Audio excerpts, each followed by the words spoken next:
In January 2025, a Chinese AI lab released a model that wiped roughly $600 billion off NVIDIA's market cap in a single trading session.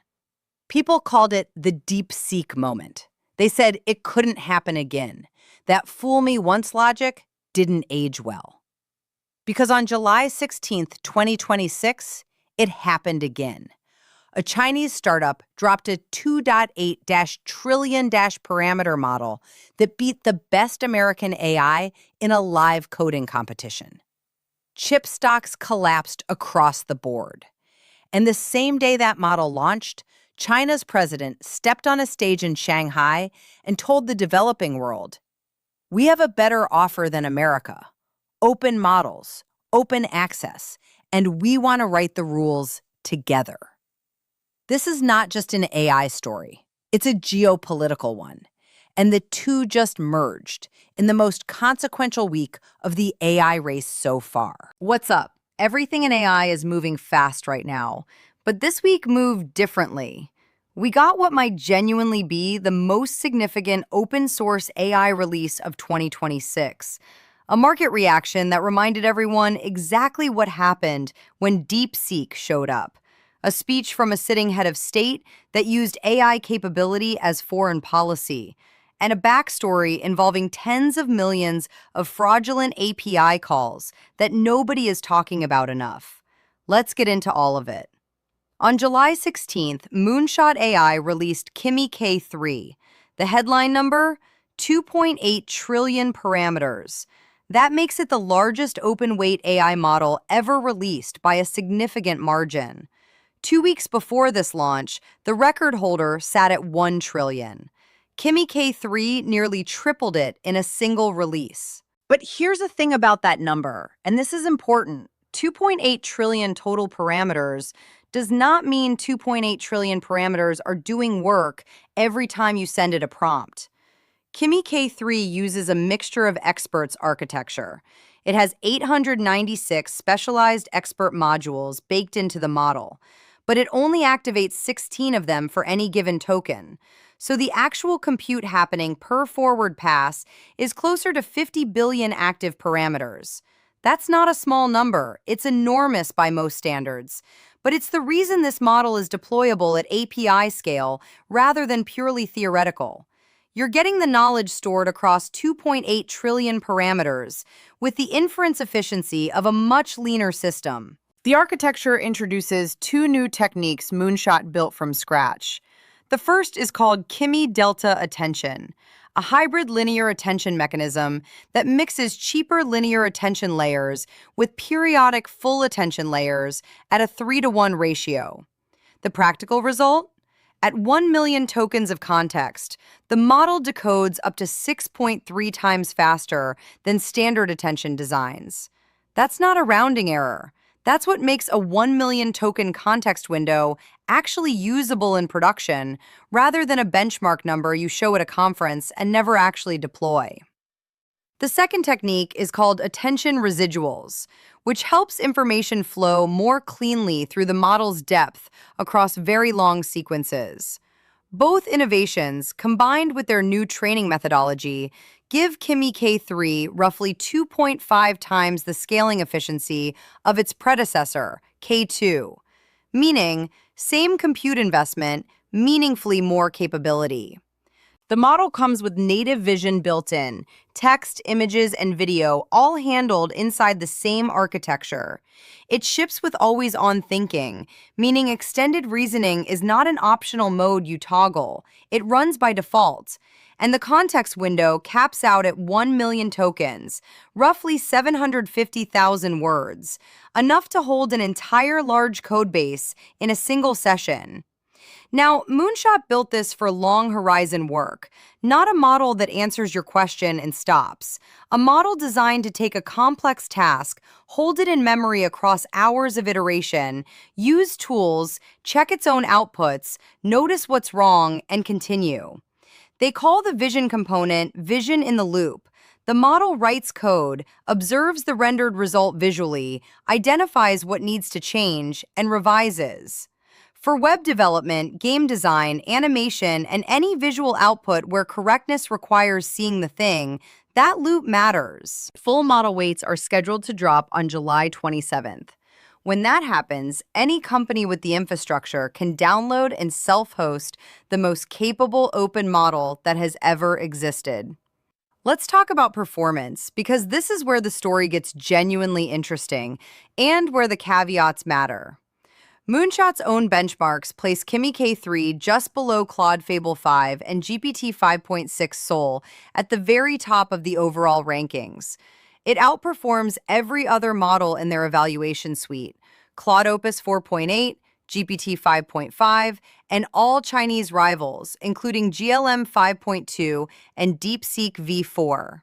On the Artificial Analysis Intelligence Index, an independent evaluation platform, K3 scores 57, placing it third globally and on par with Claude Opus 4.8, which sits at around 56. On Terminal Bench 2.1, K3 scores 88.3%. Only GPT 5.6 Sol beats it, and barely, at 88.8%.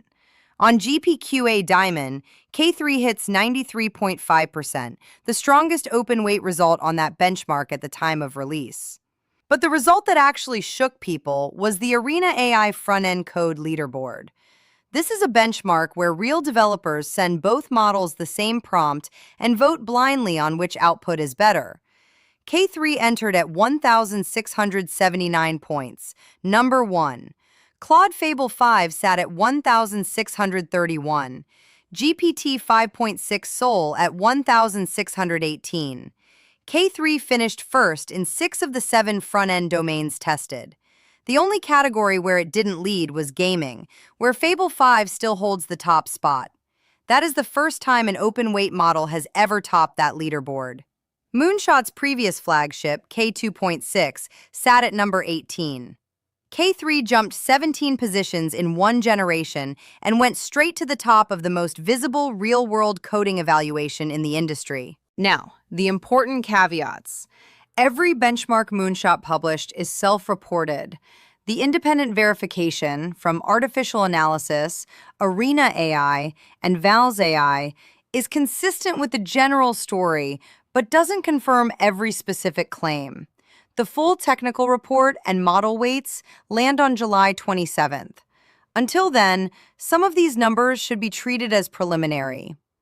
Moonshot also acknowledges that when agent systems fail to return full reasoning histories, K3's performance can degrade.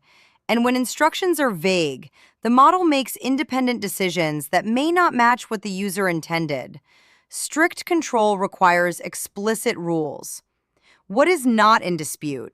This is the most capable open-weight model ever deployed, by a significant margin, and it's available through the API right now. The market saw the benchmarks and did what markets do when China closes the AI gap. It panicked. The Philadelphia Semiconductor Index fell 12.5% during the week of Kimi K3's launch, its worst week in over 15 months. NVIDIA, AMD, and Broadcom all dropped. Taiwan's benchmark fell more than 6%. Japan closed down 4%. The Nasdaq slid 1.5% on the day of the release alone. Investors weren't reacting to one number. They were reacting to a pattern. In January 2025, when DeepSeek R1 arrived and demonstrated frontier-level performance at a fraction of the cost, the assumption cracked that AI leadership required massive, sustained, and uniquely American infrastructure spending. That crack healed slowly over 2025, and chip stocks recovered. Kimi K3 reopened the same wound. The comparison to DeepSeek is apt on the surface, but different underneath. DeepSeek R1 was a shock because nobody saw it coming, and it competed on cost above everything else. Kimi K3 is a shock because it isn't just close on cost. It's ahead on at least one major real-world evaluation. And it's open, which means the moment those weights drop on July 27th, it becomes a baseline that every developer and every enterprise in the world can build on, fine-tune, and customize for free. The investor concern is not irrational. Days before the launch, one prominent technology investor framed the pricing gap on live television. 1 million tokens cost roughly $56 from Anthropic, $26 from OpenAI, and around 50 cents from Chinese AI providers at the low end.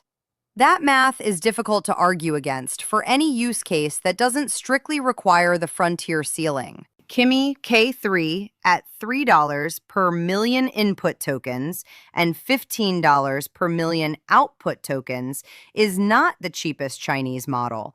That positioning belongs to DeepSeek V4 Flash, but it undercuts Fable 5, which costs around $10 input and $50 output, substantially.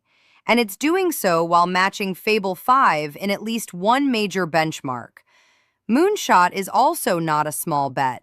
The company is backed by Alibaba and Tencent. It's currently raising approximately $2 billion at a valuation reported around $31.5 billion, up sharply from the $20 billion figure from earlier in 2026. K3 is not a startup swinging for attention. It's a scaled, funded organization making a deliberate move at the frontier.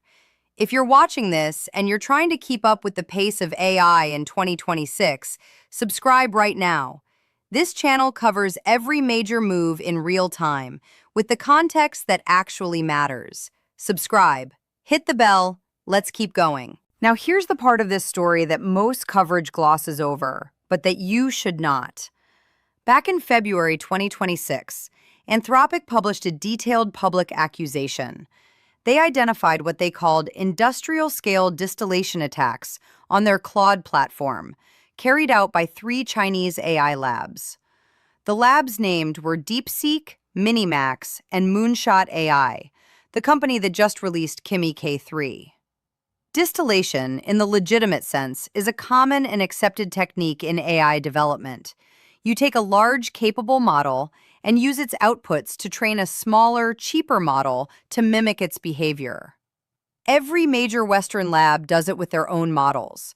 The controversy arises when you do it to someone else's model without permission and in violation of their terms of service. Anthropic's accusation, supported by what they described as high-confidence internal detection, was that Moonshot ran over 3.4 million exchanges with Claude through fraudulent accounts, specifically targeting agentic reasoning, tool use, coding, computer use agent development, and computer vision. Those are, not coincidentally, exactly the capability areas where Kimi K3 shows its strongest results. Moonshot never commercially had access to Claude in China. Anthropic doesn't sell there. Every one of those 3.4 million exchanges, by Anthropic's account, violated their terms of service. The broader accusation was even larger.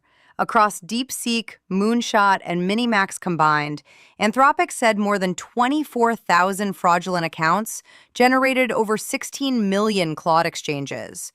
Minimax alone drove 13 million of them. When Anthropic launched a new model during the detection window, Minimax reportedly pivoted nearly half its traffic to the updated system within 24 hours.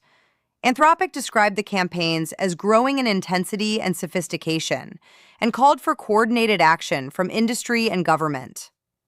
Then, in June 2026, Anthropic escalated further. A letter to the Senate Banking Committee disclosed what they called the largest known distillation attack yet, a separate campaign attributed to operators affiliated with Alibaba and Alibaba Quen, involving 25,000 fraudulent accounts and 28.8 million Claude exchanges between April and June. Moonshot, Alibaba, and the other named labs did not respond to those specific accusations publicly. Chinese state media dismissed the allegations as reflecting what they called technological hegemony anxiety. Here is the honest position on this. The allegations come from one party, Anthropic, with a financial interest in the framing. Neither Moonshot nor Alibaba has publicly contested the specific technical claims, which is notable. The distillation technique itself is not illegal, and the legal and ethical lines around API scraping at this scale are genuinely unresolved. Critics of Anthropic's position have also noted the irony.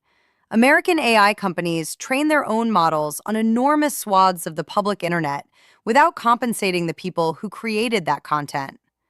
The argument about who owes what to whom in AI training is complicated for everyone. What is straightforward? If Moonshot used Claude outputs to accelerate K3's development, they did so in violation of Anthropic's terms of service, and in a manner Anthropic explicitly flagged as a national security concern. And K3 now benchmarks within a few points of the specific models that were named in those accusations. Here's where this story stops being just about a model release and starts being about something larger. On the same day Kimi K3 launched, Chinese President Xi Jinping stepped onto a stage at the World Artificial Intelligence Conference in Shanghai. This was his first time personally appearing at the event since it launched in 2018. He didn't send a deputy, he showed up, and his message was direct. He told the audience, which included the United Nations Secretary General, the President of Kazakhstan, the Prime Minister of Thailand, and delegations from dozens of countries, that artificial intelligence should not be, in his words, a solo performance by a single country, but a symphony of international cooperation. He called open source AI a rare historic opportunity. He warned that unequal AI access could create new historical injustices. He committed China to providing developing countries with training, expertise, and AI infrastructure over the next 5 years. He also made pointed comments, without naming the United States directly, opposing what he called the overstretching of national security concepts in AI, and opposing placing one country's security over that of others. He was almost certainly referencing the export controls on AI chips and the recent government-ordered suspension of Fable 5 and Mythos 5. Two of the most powerful AI models in the world had just been pulled from the market by a U.S. government directive. Xi used that as contrast. The day before his speech, 29 countries, including Russia, Indonesia, Kazakhstan, Pakistan, and Laos, signed an agreement to establish the World Artificial Intelligence Cooperation Organization, known as WICO, headquartered in Shanghai. Xi called it a milestone in the history of AI development. This is a direct counter-positioning to what the United States calls the Pax Silica initiative, America's attempt to secure AI infrastructure, chip supply chains, and critical minerals among allied partners. China is offering the Global South something different. Open models, Chinese training programs, Chinese expertise, and a seat at the table in deciding how AI is governed globally. The argument is calibrated. Washington's AI strategy, as articulated at a concurrent United Nations AI meeting, emphasized that too much regulation could slow innovation. Beijing's pitch to the same developing world audience, closed, expensive, American-controlled AI, creates exactly the kind of inequality they've spent decades complaining about. Open models from China are the egalitarian alternative. Now, whether you find that pitch genuine or cynical, it's backed by something real. Kimi K3 exists. It works. On at least one major evaluation, it is the best AI model on the planet for front-end development. It will be free to download in days. And the lab that built it is backed by the government that just made the speech. That's not just positioning, that's leverage. So let's land the plane. What does this week actually mean? First, the open source gap with proprietary AI is effectively closed for many real-world tasks. Kimi K3 didn't just get close to Fable 5 and GPT-5.6 Sol. In front-end development, it beat them, in blind testing by real developers. That's a threshold moment. The argument that cutting-edge AI requires cutting-edge proprietary infrastructure is now harder to make than it was last week. Second, the cost pressure on Western AI providers just intensified again. The pricing table for frontier capability has been compressed from both directions. Open models are getting better. Chinese proprietary models are getting cheaper. The window in which Anthropic and OpenAI can charge premium prices for premium performance is narrowing. Third, The geopolitical dimension of this technology race is no longer background noise. It's the main event. A head of state used a model release as a foreign policy instrument. 29 countries signed an international AI governance framework the day before that model launched. The timing was not an accident. Fourth, and most unresolved, the distillation question. If some portion of Kimi K3's capability traces back to outputs extracted from Claude through fraudulent accounts, then what the Western labs are funding, in part, is their own competition. That's a problem without a clean solution, and the legal framework for dealing with it doesn't exist yet. The honest bottom line, Kimi K3 is the most consequential open-weight AI release since DeepSeek R1, maybe since DeepSeek R1, period. Whether it's the biggest AI release of 2026 depends on what Qwen 3.8 actually delivers when its weights land, and what happens when those independent benchmarks run on both. But what happened this week in Shanghai, the model, the speech, the governance agreement, the market reaction, that was a coordinated statement, and it landed. Tell me in the comments, do you think Kimi K3 is a genuine leap or mostly marketing? And do the distillation accusations change how you see it? Drop your take below. I read them. Subscribe if you haven't. This space is not slowing down. Neither are we.